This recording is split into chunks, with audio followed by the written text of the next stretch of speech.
Hello and welcome to this bonus episode of Media Confidential. My name's Benjamin Clark and I'm here with Alan Rusbridger. Alan is the editor of Prospect Magazine and he wrote a column recently on Paul Marshall. So, Alan, who is Paul Marshall? Sir Paul Marshall is a hedge fund manager. He's worth a lot of money, maybe as much as 600 million. He's a very generous philanthropist, spends a lot of money on the church and religious causes. But more recently, in the last 18 months, 2 years, he's become a sort of mini-Murdoch. So he wanted to buy the Daily Telegraph, ended up buying the Spectator. He started UnHerd. And perhaps most controversially, he started GB News with fellow investors, the Legatum Institute, the Legatum Group. And it's that has really focused attention on who he is and what he's doing with all that money. Why is he doing it? Yeah, interesting. So I guess for our overseas listeners who might not know what GB News is, if you could give a bit of a flavour of the kind of content that you would find on that channel. The GB News is a public broadcaster, so theoretically it has obligations to be impartial, same as the BBC. But in fact, it's become a place of almost uniform right-wing conservative to reform, and even more extreme parties than reform. It's a tiny little party called Reclaim, started by the actor who was a GB News presenter, Lawrence Fox. It's got conspiracy theorists, it's got climate change deniers, it's really boosted the career of Nigel Farage. So it gets away with it by saying that it's a discussion channel rather than a news channel. But in fact, the views that are expressed on it are overwhelmingly to the right of the Conservative Party. Yeah, interesting. And so last year you described Paul Marshall as being unfit to be a media mogul. You just said that he's becoming a bit of a mini-Murdoch. So why are you concerned about that? Why do you think that he's unfit to be a mogul? Well, at the beginning of last year, a number of tweets that he had sent or liked or reposted were uncovered by a group called Hope Not Hate. I'm just looking at them here. And they included a lot of posts about Muslims, very disobliging about Muslims. He said it's a matter of time before a civil war starts in Europe. The native European population is losing patience with fake refugee invaders. He liked a tweet that said, if you want European civilization to survive, we need to not just close the borders, but start mass expulsions immediately. We don't stand a chance unless we start the process very soon. And he described the Prophet Muhammad as one of the worst people ever to live. These are not his words, these are tweets that he reposted.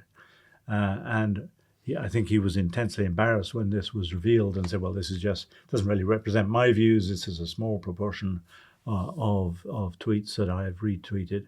But nevertheless, they're pretty extreme.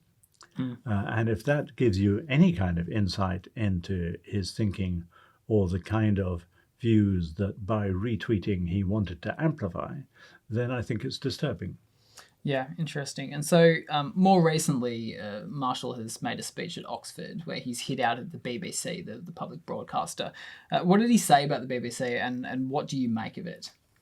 Well, lots of people on the right don't like the BBC. They describe it as biased to the left.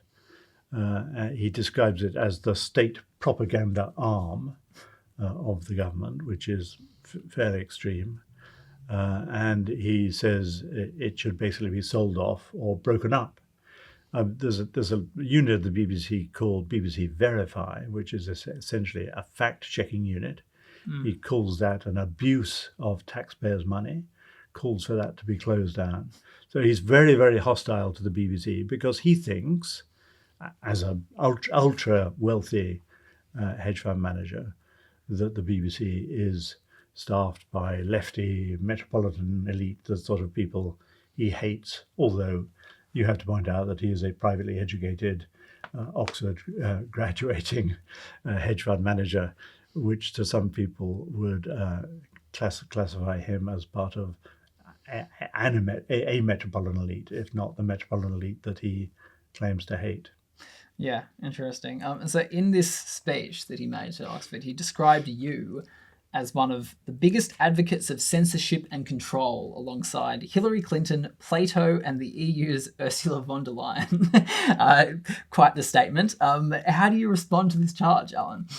Well, I think what he's referring to is I'm a member of the Facebook, now Meta, Oversight Board. And I suspect he doesn't know much about us, because actually most of our judgments and decisions urge Facebook or order Facebook to put material back up that they've taken down. So in our view, mostly Facebook is over-cautious, over-censorious, and we are on the side of free speech. But he probably doesn't know that. But I think what it suggests, although the speech is a bit muddled on this, I have to say, is that he thinks of a group of bien-pensant elites who are making decisions about what the rest of us can read on social media. Now, I mean, in a recent judgment, we looked at the tweets that appeared after the Southport riots, where people were literally urging people to find mosques and places where asylum seekers were staying and burn them down and smash them up. Now, to say that kind of material should not be posted, I don't think makes you a censor. I mean, that's a very weird view of the word censor.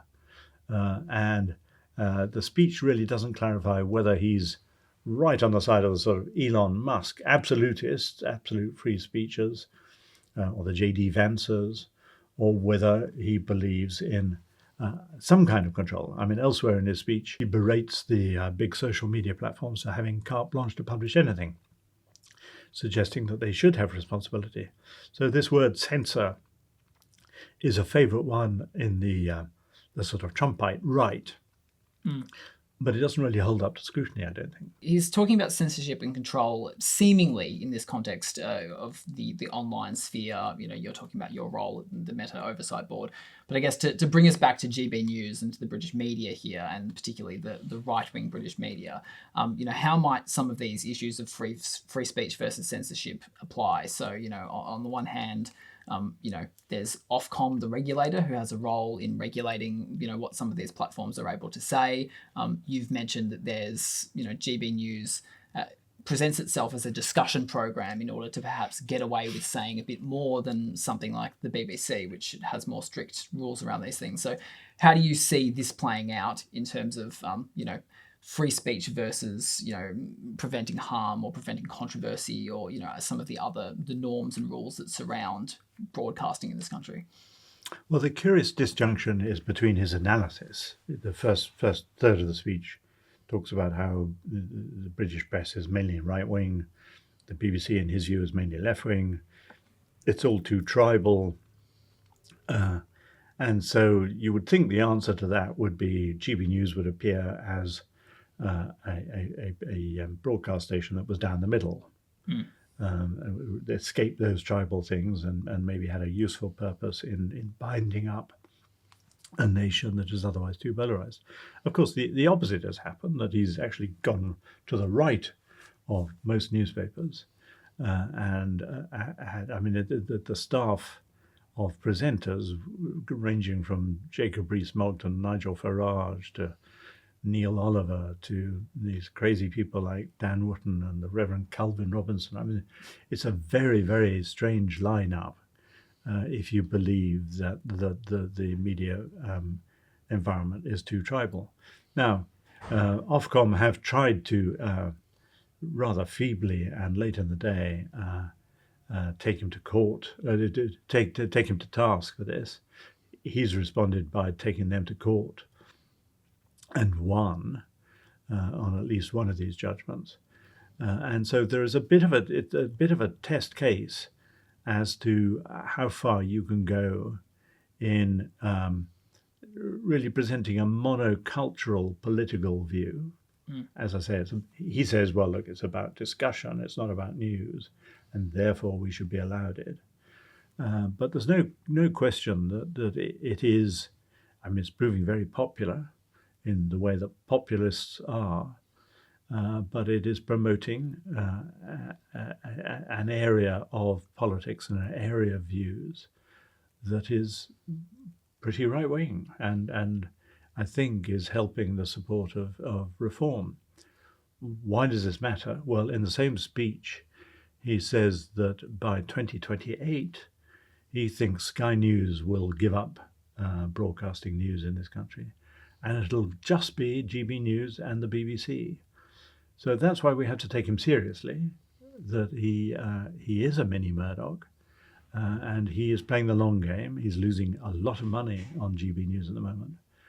But he thinks that by 2028, he'll be well positioned, and that'll be just before another general election.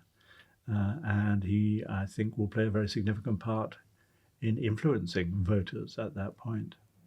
Yeah, interesting. And so, you've said a few times that Paul Marshall is the new mini-Murdoch. I guess, where do you see this going from here?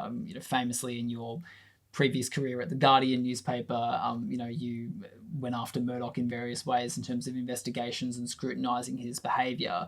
How do you think that the press should be looking at someone like Paul Marshall going forward, and where do you think he might go in terms of the empire that he's building, the kind of content that they're putting out, and what we might expect from them going forward? Well, I often think it's helpful to think what would be happening if this was a left-wing channel. I mean, if it was as left-wing, if it was a bunch of Corbynistas from Jeremy Corbyn through to, I don't know, name your favourite Navarra presenter.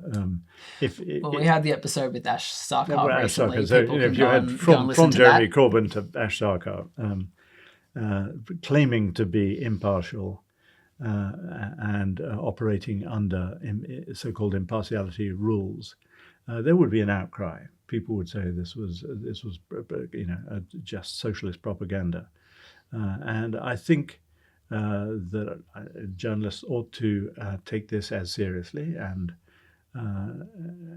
just because it's sort of reform friendly, conservative friendly, Reclaim Party friendly. It's anti-net zero. It's anti many of the things that conservative papers are. They shouldn't give it a free ride because it's the fundamental principle of what the broadcast regime in this country is about. You can't beat up the BBC for failing to be impartial, if that's what you think, and then give GB News a free ride. Yeah, interesting. So in the interest of balance, perhaps they should have, Nigel Farage and Rees Mogg on one side of the panel, and then yourself and me on the other side.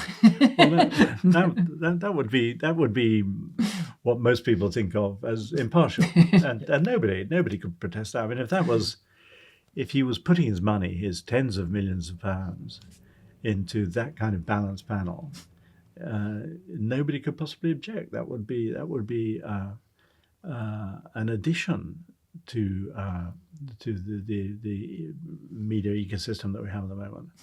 But that's not what he's doing, and I think he's doing something very deliberate. He's got lots of money, so Ofcom, which hasn't got lots of money, dare to challenge him. He then takes them to court, and I just think it's a moment, and by all accounts, he's an intelligent, civilized, well-read man. He's clearly got deep religious beliefs, but we just need to keep an eye on him. Yeah, interesting. So Alan and I will wait for the call for us to get the call up onto the next GB News panel show. We're ready. We'll see. Thanks very much, Alan. And for listeners at home, I'll put the link to Alan's latest column on Paul Marshall and GB News into the show notes for this episode. So make sure to read that and check that out. Thanks very much.